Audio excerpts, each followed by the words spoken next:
Today was our granddaughter's 7th birthday party, and my husband and I had been invited to a fancy restaurant. However, something seemed off with the waitress bringing the food. No, it wasn't just her behavior. Looking closely, it became apparent that only my husband and I weren't being served any food. Selena? What about our meals? As we wondered about this, our daughter-in-law, Selena, smirked and declared, "It's only for family, haha." Stunned and without understanding, we watched as the waitress left, looking uncomfortable. Lenny seemed just as bewildered. "Don't you get it?" With a sigh, she wore a defiant smile. In response, Selena's parents also smiled creepily, looking down on us. Why did they despise us so much? Both my husband and I were deeply hurt by this. It was so disappointing that there was no reason to stay any longer. Let's go home. Yes. I stood up, following my husband as we left the place. However, about an hour after we got home, a small guest appeared. Puzzled, I went outside to find our granddaughter, the birthday girl, standing there. My name is Stella Hale, a 55-year-old housewife. My husband, Stephen, and I have a good relationship and always go for a walk together every morning. Because of this, our neighbors often call us a loving couple. Sometimes, people ask us the secret to our happy marriage. Well, it's about always being grateful. He would answer cheerfully, and the neighbors would applaud. Standing beside him, I would feel proud and nod in agreement. We have one son named Lenny. Like his father, he has a gentle demeanor and is well regarded for his good nature. After graduating from university, he joined a large trading company and did well. Things are going smoothly. I'm eating well, so don't worry. He would say with a laugh over the phone, and a few years later, he said he wanted to introduce someone to us. The person who appeared before us was a petite, charming woman. This is Selena. Nice to meet you. I'm Lenny's girlfriend. With her clear, bright eyes, she looked directly at us. Lenny had met her at a hobby group gathering. Selena smiled throughout the conversation, making a good impression. Believing they would do well together, my husband and I blessed the two of them. The couple got married, and the following year, a baby girl named Camilla was born. Watching our first grandchild grow was truly joyous, and after every video call, I couldn't wait for the next one. What should we get her for her next birthday? Her birthday. Didn't we just give her a gift recently? I just want to prepare in advance. I was excited, while Stephen seemed slightly exasperated. But Selena seemed unhappy again today. Indeed, she had worn a friendly smile when we first met. But since then, she always seemed to have a sour expression. I didn't recall doing anything wrong. While I understood she might dislike meeting her mother-in-law, her blatant attitude was disheartening. Moreover, she subtly looked down on my husband and me. Lenny worked at a prominent international trading company in the city and occasionally went on overseas business trips. In contrast, we lived in the countryside, growing our own food and leading a simple life, which might appear humble to outsiders. "Stella, you live such a shabby life," she had once said, looking down on us. But my husband and I never thought our lives were shabby. You might see it that way. I smiled, brushing it off. After all, everyone has different values. Lenny didn't know about this. I didn't want to speak ill of the person my son chose, and there was no need to reprimand her. When I brushed it off, Selena started looking down on us even more. I didn't understand what drove her to act this way, but it made me sad sometimes. On the other hand, Camilla was different. When she was about to graduate from kindergarten, she once called to thank me for a picture book I sent her. Grandma, thank you for the book the other day. Her childlike gratitude made me feel her growth and almost brought tears to my eyes. You're welcome. Read it a lot. Camilla was gentle and kind to everyone. She got along well with me and Stephen. But Selena didn't seem to like this, and that day's call ended quickly. Camilla, you have your lesson. Time to end the call. Camilla had little time to play, being involved in extracurricular activities like English classes, swimming, and piano lessons. Selena wouldn't allow her to have much free time. Camilla, do you enjoy your lessons? Once, when they visited, I asked her this while Lenny and Selena were out. Every day is so busy, it's hard. I remember being shocked by her response. A child of only 5 or so spoke like an adult. Perhaps that's why she seemed to relish the freedom when visiting us in the countryside. The lack of free playtime was probably stressful for her. When Camilla turned 7, we were invited to her birthday party by Selena. The venue was a fancy restaurant famous for its fish dishes. The room we were shown to had a black-themed table and chairs, with chic wall decorations. At the table, Selena's parents sat neatly dressed, backs straight, seemingly oblivious to our presence. Despite our arrival, they remained still, a tense atmosphere lingering. Lenny and his family arrived late, completing the group. Once everyone was present, the waitress started bringing out the food. But after a while, she seemed to check something with Selena. Only our meals were missing. Selena? What about our meals? As we wondered about this, she smirked and declared, "This is only for family, haha." Instantly, Selena's parents burst into laughter. Stunned and without understanding, we watched as the waitress left, looking uncomfortable. Lenny seemed just as bewildered. Ignoring him, Selena stood up and addressed everyone with her bright eyes. "Thank you all for gathering here today for our daughter." She bowed gracefully, and her parents applauded. She continued, "Our daughter has turned 7. It's a milestone, so I want to clarify family relations." Selena. What do you mean by clarify? She ignored Lenny's question and turned to us, speaking coldly. "I have a request for Stella and Stephen." "A request?" What are you talking about? "I want you to cut ties with Lenny and separate from us." We were speechless. What is she talking about? She explained that the reason she invited us today was to tell us this. In response, Lenny was outraged. He stood up with a clatter, speaking in an angry voice. Selena. I wasn't told any of this. What did my parents do? "Lenny, please calm down. You're scaring Camilla."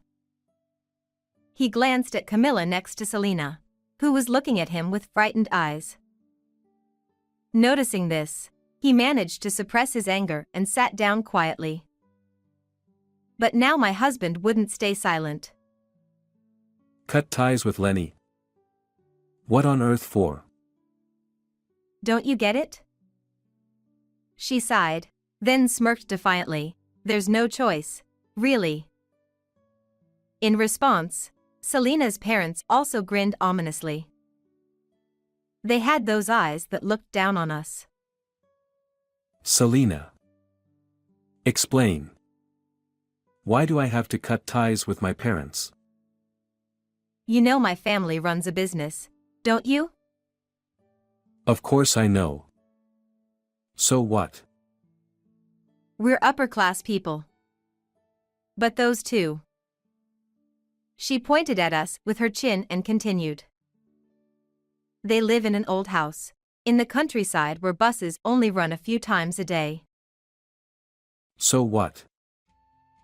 That's why having poor relatives like them is embarrassing. I was left speechless. Stephen seemed to be the same, staring silently at Selena. Her tirade continued, detailing how unpleasant it was every time Lenny visited home. How miserable she felt spending time there. How walking down rural roads and dealing with the inconveniences of country life was unbearable. Complaints about frogs and insects followed. Finally, she brought up Camilla, lamenting the lack of a piano and an environment suitable for her lessons. She even claimed that living there would surely delay Camilla's development. Camilla seems fond of Stella and the others, but... She glanced at us briefly, then continued. Frankly, this is bad for Camilla's education. Her words, said with a frown, shocked Selena's parents, who exclaimed, "How could they?" They immediately started insisting Lenny cut ties with us. Neither Stephen nor I had any words to respond. We did live a rural life, but never expected such blatant rejection. Where we live is our choice. No one has the right to scorn us for it. And her claim that it would harm our granddaughter's development seemed unfounded. Memories of days spent with Camilla flashed through my mind. Whenever she visited, she played freely. Catching beetles with Stephen, and picking cucumbers from the garden, she always seemed happy. I don't know what face she makes at Selena's house, but at least with us, she seemed lively and carefree. Where did they get off looking down on us like that? Past anger, I felt utterly dismayed. Stephen shrugged, saying, "Good grief." He motioned to me, then stood up. Let's go. Yes. I stood up and followed him out. As we left, we heard the jubilant voices of Selena and her parents. Finally cut ties with the poor folks. Endured 7 years, they said. Poor folks. That word deeply hurt both Stephen and me. It was clear that was how they saw us all along, and it saddened me deeply. I wonder what Lenny will decide. Yes. Whether he'll really cut ties with us. If Lenny decided to cut ties with us, we would accept it. We discussed this on the way home. The only regret was not being able to see Camilla anymore. Looking forward to our granddaughter's growth, the thought of losing that was painful. We returned home with heavy hearts. I decided to make something simple for lunch and stood in the kitchen. Stephen, looking unsettled, was reading a book. We bottled up our indescribable feelings. About an hour later, the intercom rang. I pressed the response button, but only saw a small child's head on the screen. Puzzled, I went outside, and there was our granddaughter. Camilla? She smiled broadly and hugged me. Grandma. I came with Daddy. Startled, I looked behind her to see Lenny standing there, looking unexpectedly refreshed. Mom, I'm sorry. I've decided to divorce Selena. What are you saying? I was surprised and somewhat shaken. We invited Lenny and Camilla inside to hear his story with Stephen. After you left, I was so furious I confronted them. As Selena and her parents celebrated cutting ties with us, Lenny yelled at them to stop insulting his parents. They looked at him as if he was speaking nonsense. He explained to them that his parents were not poor. In fact, we had assets worth billions, from real estate investments. We manage various properties, leasing them to individuals and businesses in need. Not just in this rural town, but also in the city and even distant regions. Selena turned pale upon hearing this. No way. Then why do they live in such a shabby house? Disbelieving, she stammered. Her parents were also bewildered, asking Lenny why. I told them, unlike you, my parents don't like a lavish lifestyle. Indeed, Stephen and I prefer a minimalist lifestyle. Simply put, we live with only what we need for comfort. Our home, transportation, possessions, and clothing are all minimal. To them, our lifestyle might appear simple. But that doesn't give them the right to call us poor and insult us. I told them I was disappointed in their behavior. So, you declared a divorce? Yes. I couldn't believe how they thought of you. But it didn't end there. Selena and her parents went into a frenzy, refusing the divorce. Why didn't you tell us sooner? I didn't think it was worth mentioning. We intended to manage on our own. What are you saying? Bring them back. You were the ones who wanted to cut ties. You're siding with them. You're my husband. Her parents kept complaining that this wasn't supposed to happen. Eventually, their faces were turning pale. I was horrified thinking about what they would have done if they knew earlier. What happened next? Then Camilla spoke up. Mom, stop, she said. He stroked Camilla's hair, recalling the moment. Her voice silenced everyone. Just turned 7, she watched her parents' ugly argument, tears in her eyes. Mom, why are you saying such terrible things? Grandma is kind. Camilla, it's for your sake. You always say it's for me, but you never actually see me. What? You're always selfish, Mom. When have I ever? I hate you, Mom. I want to be with Dad. She clung tightly to Lenny's leg, refusing to let go. Selena and her parents desperately tried to calm her down. But she only grew more resistant. I want to go back to Grandma's house. The commotion brought back the hostess. Seeing the child clinging to her father while Selena and her parents crowded around must have looked suspicious. It was almost a situation where the police might have been called. But Lenny, holding Camilla, quickly left the restaurant, saying, "My daughter isn't feeling well." What happened to Selena and her parents afterward, we don't know. On the way to this house, my granddaughter revealed an unexpected truth to her father. Her mom, Selena, was forcing her into lessons and planning to increase them even more. Both Stephen and I were shocked. Even for gifted education, that would be too much for Camilla's body to handle.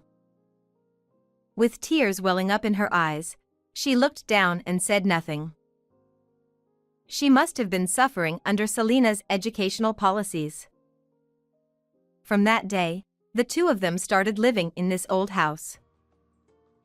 As we gathered their clothes, bedding, and other necessities, several days had already passed. We thought we wouldn't see Selena and her family again, but unexpectedly, they suddenly visited. Everyone gathered in the living room, And I sensed something was off with Selena and her family's desperate expressions. There was none of the composure they had last time we met. "We're here to ask you to withdraw the divorce from Lenny." She began with this and started explaining their current situation. Their business was failing, and their finances were in dire straits. Yet, they were still spending money to maintain their affluent lifestyle. They had almost no savings.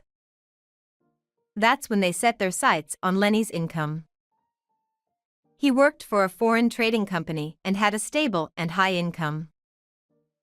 So, they intended to siphon off his earnings entirely. Siphon off is such a harsh term. We just wanted him to help with our household finances. What do you think of our son? He raised his voice in rare irritation. "Weren't you counting on my husband's earnings as well?" She said smugly, although it was completely off the mark. "Why would we rely on our son's income?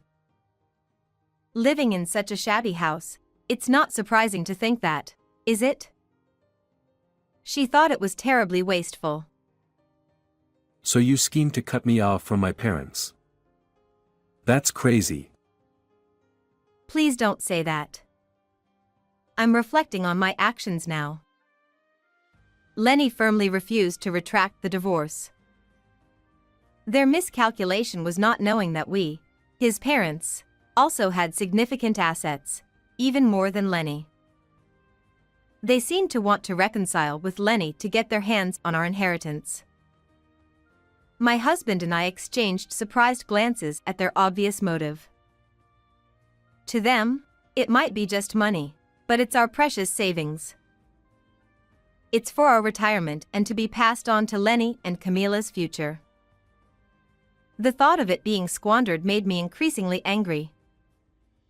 "I'm sorry, but we have no intention of giving you our inheritance." "What?" "Also, regarding Lenny's divorce, neither my husband nor I intend to interfere. It's a matter between the two of you."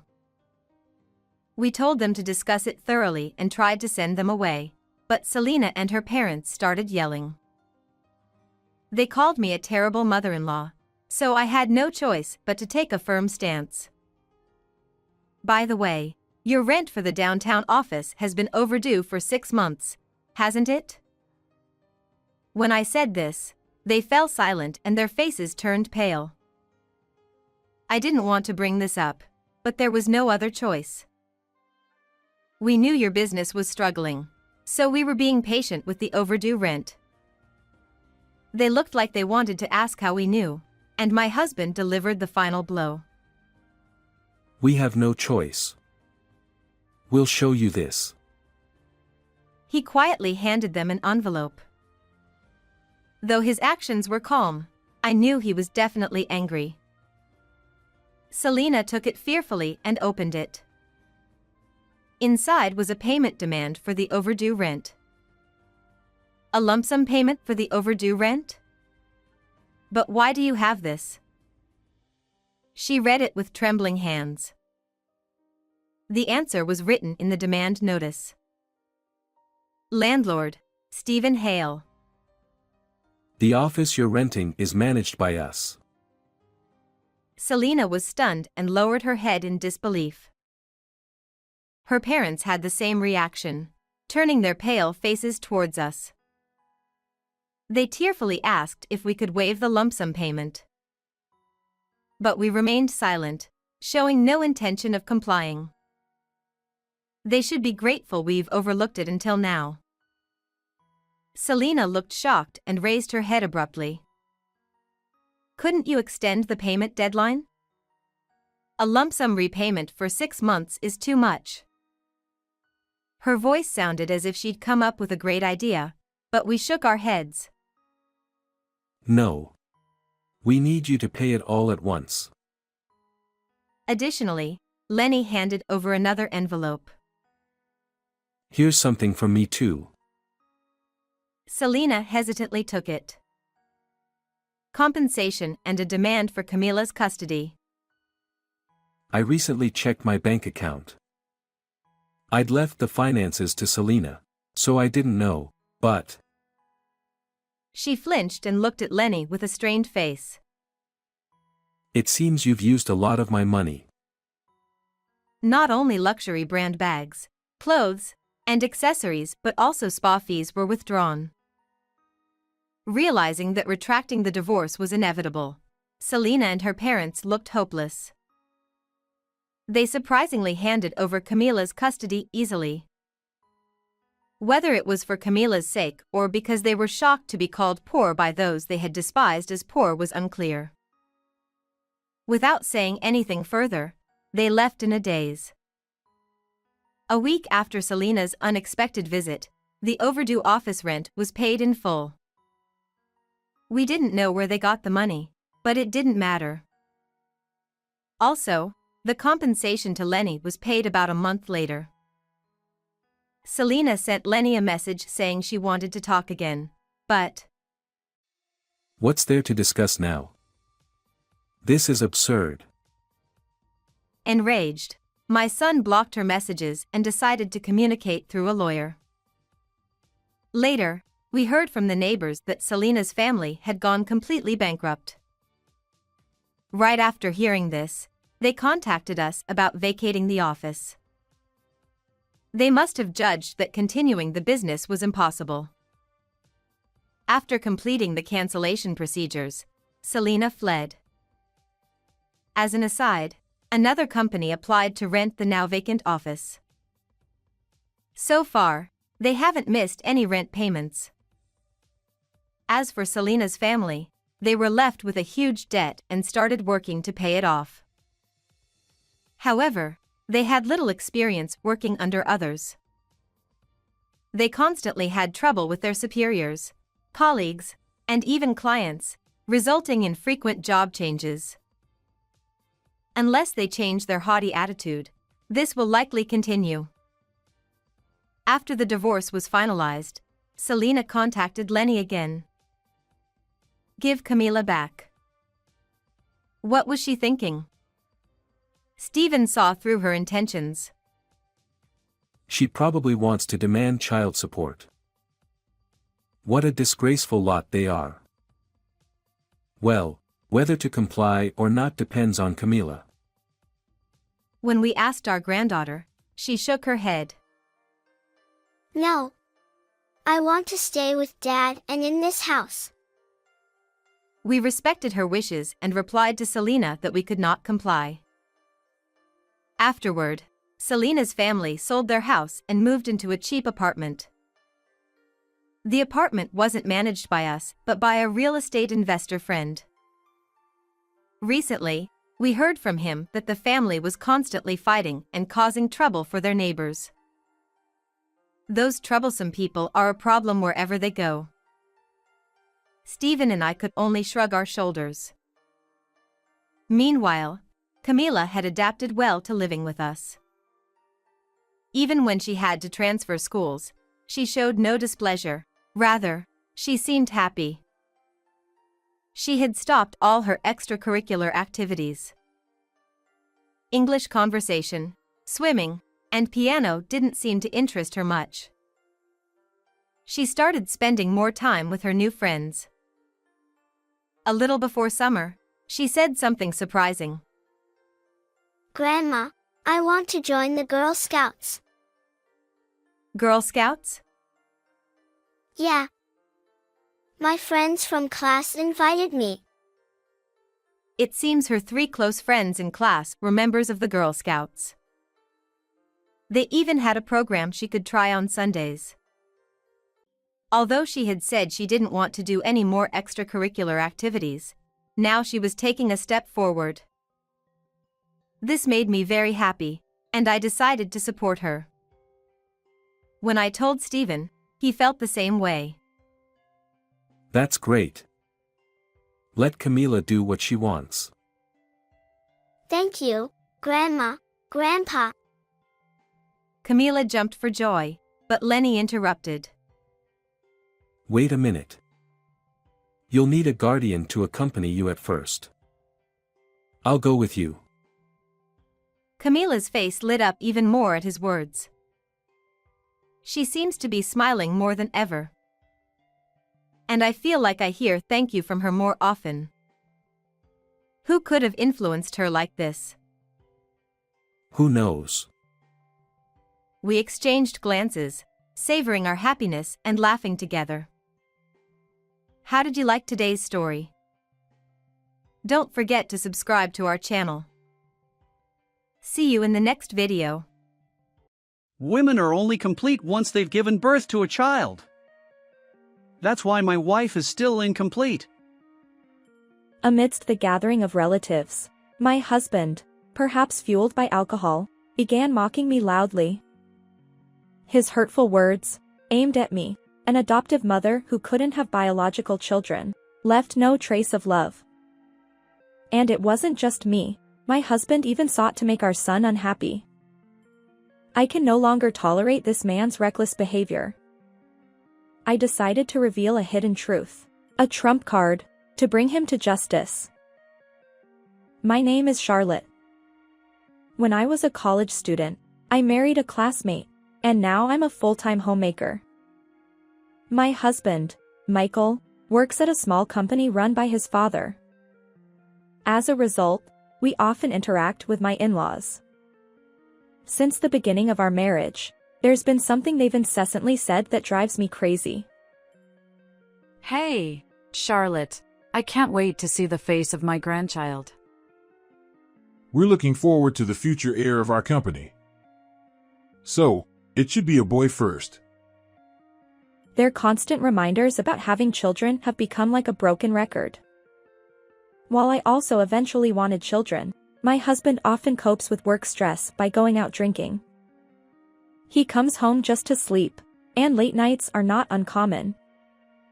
Our marital life lacks intimacy, so despite the pressure from my in-laws, it's impossible for us to have a child.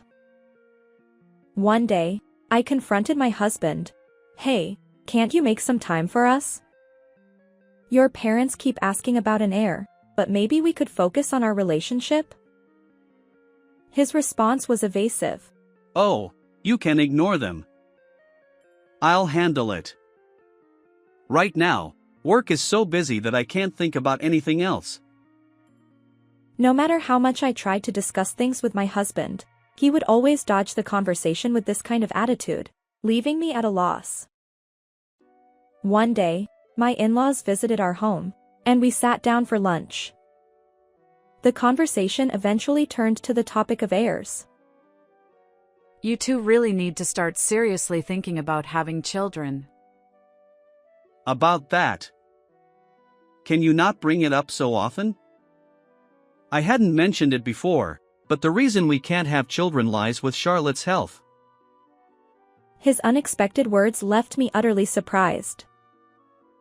Wait, what do you mean? Well, I did say I'd explain it properly. Despite the fact that our inability to conceive was due to my husband's frequent absences from home, he shamelessly lied to my in-laws, placing the blame on me. I couldn't believe he would do that. I see. It would have been better if you'd told us sooner. Emotions aside, the conversation continued. However, with this response, there might be no more rushing about having children in the future, even if it's just a pretense on my husband's part. Although I was indignant about it, I chose to remain silent and not argue. However, an heir is still necessary. What if you consider adopting? An unexpected proposal came from my father-in-law. Honestly, I've considered adopting a child. Despite expressing a desire for us to try for a baby, my husband always avoids the necessary tests and other inconveniences. I felt that as long as he didn't change his lifestyle, we wouldn't be able to have children. Even though the company is small, Michael is the heir apparent. So, having a child to continue the legacy seems important. With that in mind, the suggestion of adopting a child didn't seem like such a bad idea after all. But beyond that, I personally longed for children, even if they weren't biologically related to me. I've always loved kids and dreamed of showering my own child with affection someday. Encouraged by my in-laws, my husband became more open to the idea. Eventually, we decided to adopt a child from a foster care facility. Mom, I'm hungry. What's today's snack? All right, I've got it ready. Wash your hands and come over. Yes. The energetic boy who returned home from elementary school was Liam, the child we adopted. He quickly settled into our family, and now we live together like true parents and a child. While my relationship with Michael remained distant, being able to pour my love into Liam made me truly happy. Liam continued to grow without any issues, becoming a fine young man with an unwavering character. When Liam reached high school age, my mother-in-law fell ill, and we found ourselves providing care for her at home. Liam, my son, stepped up. I'll help as much as I can because I'm worried about Grandma. While relying on caregiving facilities, I continued to visit my mother-in-law's house to assist her. It was Liam who made that suggestion. You have school, and it's too much for you. I'll take care of Grandma, so focus on your studies. I'll make sure to keep up with my studies and not overdo it.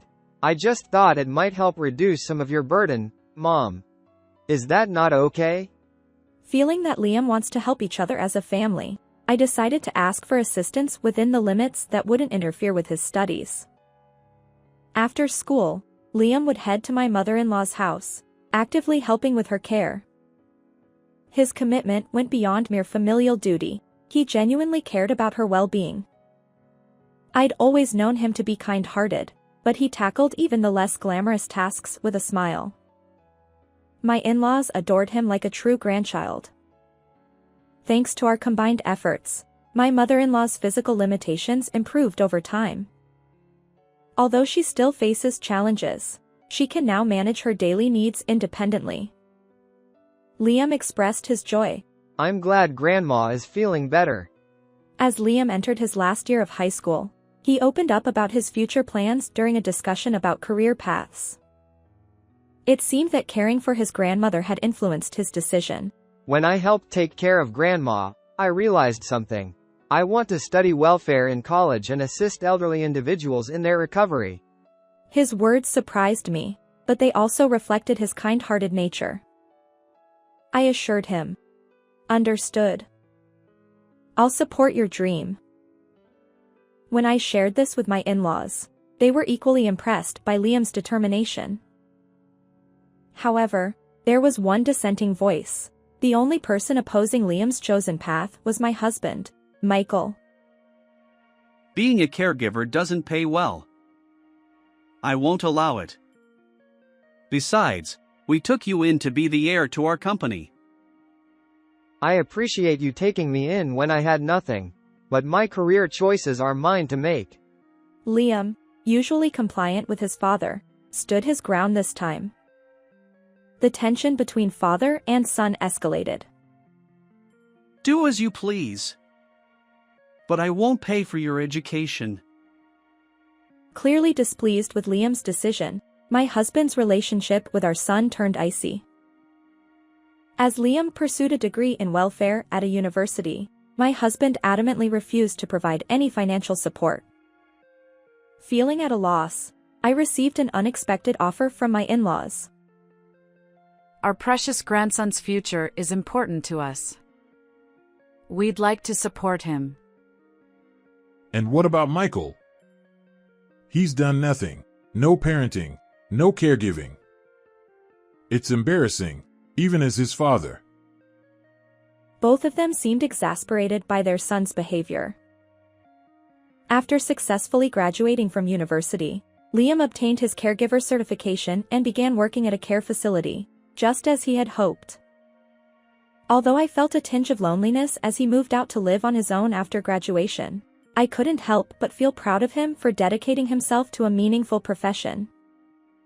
Despite the challenges, he finds fulfillment in his work every day. One day, I received a message from my son, saying he wanted to talk. When I inquired further, he expressed his intention to introduce his prospective marriage partner. Still, my husband, who rarely comes home, was persuaded to return this time. As we waited together for our son's arrival, Liam brought along a woman. Let me introduce you, this is Margaret. We've been seeing each other for a while. Margaret smiled politely, introducing herself. Apparently, she worked as a singer-songwriter and had caught Liam's eye during her visit to his care facility. Their relationship had blossomed since then. My first impression of Margaret was that she was gentle and refined. Perhaps Liam was drawn to those qualities as well. My husband, who rarely engaged in conversation, surprised me by asking Margaret about her music. He delved into details, curious about her genre and favorite songs. As Liam revealed their plans for marriage, neither my husband nor I had any objections. Instead, we offered our blessings to the couple. After some time, Liam and Margaret officially registered their marriage and held a wedding ceremony. My in-laws attended the wedding, genuinely delighted for their grandchild's happiness. He's got himself a good wife. Truly my son. Since high school, my husband and son have had a strained relationship regarding their career choices. However, on the day of the wedding, my husband surprisingly praised our son. Perhaps age had softened him. To save up for their future home, Liam and Margaret decided to live with us for a while after getting married. I was happy to have my son back under the same roof, and Margaret, unlike many young people these days, didn't mind living with us. 3 months after the wedding, Margaret's pregnancy was confirmed. I accompanied her to doctor's appointments, knowing that first-time pregnancies could be nerve-wracking. One day, my husband returned home, possibly a bit tipsy, and made a hurtful comment. Unlike you, who couldn't have children, Margaret is exceptional. Normally, I'd let such remarks slide, but this one struck a nerve. What do you mean? You've always blamed me for not having children, but maybe your absence from home is the real reason. If you had more feminine charm, maybe I'd come home too. It's your fault. Despite my rebuttal, my husband remained steadfast in his belief that I was to blame. You're just useless no matter what you do. Learn from Margaret. Afterward, my husband continued to belittle me and repeatedly praised Margaret. Strangely, I began witnessing him visiting Margaret's room frequently. It struck me as odd. Why would he repeatedly visit our son's wife's room? When I confronted him about the lack of delicacy, he nonchalantly claimed that it was natural for a father-in-law to be concerned about his pregnant daughter-in-law. However, since the time we adopted young Liam, my husband consistently maintained that child-rearing was women's work, and he had no intention of helping. His sudden change in attitude seemed remarkably unnatural. The hurtful comparisons he made between Margaret and me only fueled my growing aversion and distrust toward him. Despite our feelings, Margaret's belly continued to grow, and she eventually gave birth to a healthy baby boy. About a month after the delivery, we decided to host a family gathering for Margaret's postpartum celebration and well wishes. Women are only complete once they've given birth to a child. During the gathering with relatives, my husband suddenly raised his voice, praising Margaret. Seeing Margaret cradle the newborn baby, she smiled with a sense of pride. That's why my wife remains incomplete. You've raised an adopted child, but you act so high and mighty. The truth is, you haven't given birth. In contrast, Margaret has given birth to a son. She's far more accomplished than you. Dad, that's not how you should talk. Mom raised me admirably. Apologize. It's the truth. Enough, Liam. Arguing with this person is futile. He's always lacked common sense and never considered others' feelings. What? Are you mocking me too?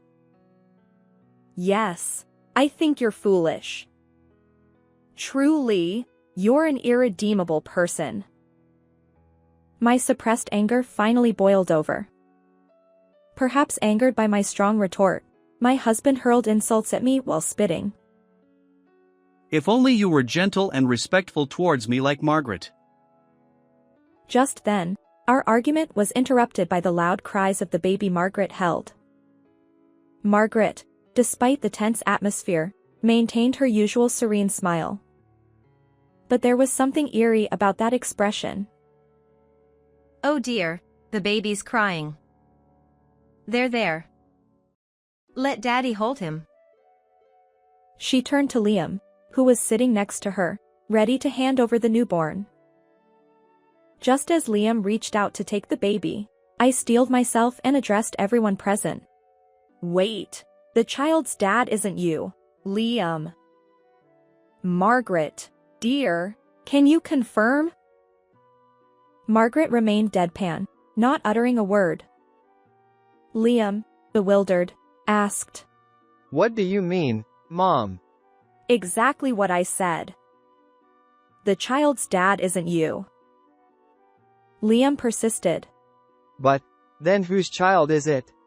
I fixed my gaze on the man who had hurled insults at me earlier. Michael, it's yours.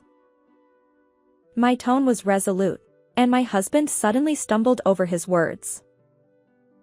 What are you talking about? You can't just make up lies like that. It's not a lie. I conducted an investigation. You, who rarely came home due to your escapades, suddenly started spending more time here after Margaret arrived. Sneaking into her room frequently, it raised suspicions. I couldn't ignore their suspicious behavior, so I secretly gathered evidence to confirm their relationship. He never thought I'd doubt him, but my husband didn't even bother to hide the evidence. Hotel receipts and other incriminating items were left in his room. Curiously, the dates on those receipts matched days when both Liam and I were absent. Maybe you prepared all this to trap me. I know nothing about it. Oh, still trying to play innocent? Your car's navigation history perfectly aligns with the hotel address. There's no escaping this. He persisted. That's still circumstantial evidence. But I had more. Remember, Margaret, you once said you were going out for tea with a friend. Turns out that was a complete lie. I continued. I checked your social media posts. Look at this photo. It appears you're having tea at a cafe, but in the corner, there's something else. Squinting, I pointed out a wristwatch partially visible in the frame. Now, Michael, you recognize this watch, don't you? The same one you're wearing on your left wrist. Why is it also in this photo? It seems that my husband understood that he couldn't excuse it as just another person wearing the same watch, as his face turned pale at my words. The truth hit him hard. That watch was a custom-made, one-of-a-kind gift I'd given him for his birthday. There was no denying it. Moreover, there's still more evidence. Please listen to this recording. I pulled a recorder from my pocket and pressed play. The voices of my husband and Margaret filled the room. Blood ties matter after all. Having an heir ensures the company's stability. But what if Charlotte or Liam notices? They're clueless. They won't realize our relationship. Trust me, go ahead and have my child. Their conversation turned my stomach. The audio had been captured by a private investigator during their surveillance. Still planning to make excuses? I asked, and my husband fell silent, his face pale. Clearly, he hadn't anticipated my actions going this far. Oh well, we've been caught. Margaret, on the other hand, seemed unfazed. I don't mind that it's been discovered, and I've been hinting at it on social media. But I never thought that Charlotte would notice before Liam did. Really, Liam is so clueless, he doesn't notice anything. Why would you? When we were dating, it was fine, but after marriage, I realized being a caregiver didn't pay well and wasn't glamorous. You were supposed to be the heir, so you should have quietly taken over the company. Liam couldn't hide his bewilderment at Margaret's nonchalant attitude. Michael was the one who approached me. Besides, Charlotte is already a complete old hag, so a younger woman like me is much better. Wait, can't you keep that to yourself? Desperate to stop her, my husband's efforts were futile. Margaret just laughed, knowing everything was already out in the open. She continued. Michael was the first to suggest it. He said there was no love for Liam or Charlotte, so eventually, they'd be pushed out. So, I thought, why not bear Michael's child? Even if it's a small company, becoming the president's wife has its perks. And you think that justifies your actions? Charlotte is a housewife, and Liam has no connection to the company. They have no authority to blame me. Besides, Michael will pay alimony, so why don't you both leave? Right. I've already produced an heir, and you're both expendable. Charlotte, we're getting divorced, and I'll remarry Margaret. Realizing he had no more excuses, my husband joined Margaret in demanding a divorce from me, their triumphant expressions evident. But an unexpected figure, who had been silently observing, finally spoke up. Have you all misunderstood something? Who said we'd let those who deceived my precious daughter-in-law and grandson inherit the company? His stern expression conveyed his anger. What are you talking about? My biological child is obviously a better heir than Liam. That's the misunderstanding. Our company is meant to end with my generation. All this talk of heirs and bloodlines. It's just your assumptions. Ending the company? What are you saying? This isn't what we agreed upon. Margaret, who had been smirking, suddenly erupted in hysteria. Did you think I hadn't noticed that you're slacking off at work? Useless? While I wouldn't hesitate to entrust the company to Liam, I won't sacrifice my grandson's dreams just to keep the company afloat. According to my father-in-law, my husband had been taking advantage of his position as the owner's son and not putting in much effort at work. Seeing this attitude, my father-in-law gave up on passing the company down to him and decided to close it during his own tenure. But how heartless to make such a decision without telling me. What are you saying? If you had worked diligently and prioritized your family, we wouldn't be in this situation. It's all your own doing. My husband fell silent, unable to argue further under my father-in-law's stern reprimand.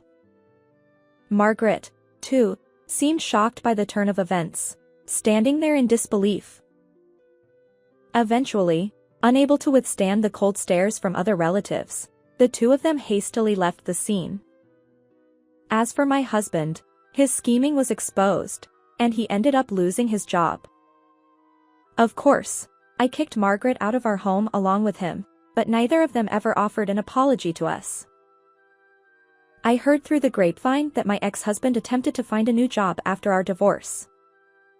Unfortunately, lacking significant qualifications and work experience, he struggled to secure a full-time position and ended up doing day labor jobs.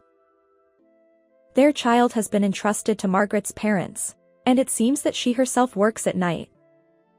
The relationship between my ex-husband and Margaret has become strained, and it seems like divorce is imminent. Despite our divorce, I've maintained a relationship with my in-laws. They apologized for pressuring me to have an heir in the past. But thanks to that, Liam, a wonderful son, became part of my family. So, it's all okay. I reassured them with a smile, and they tearfully agreed. Liam, though initially affected by the incident, is resilient. I believe he'll eventually find someone he can truly trust. While there's no blood connection between me, my in-laws, and Liam, we consider ourselves a family and will continue supporting each other. How did you find this story? If you enjoyed it, please consider subscribing to our channel. Let's meet again in the next video.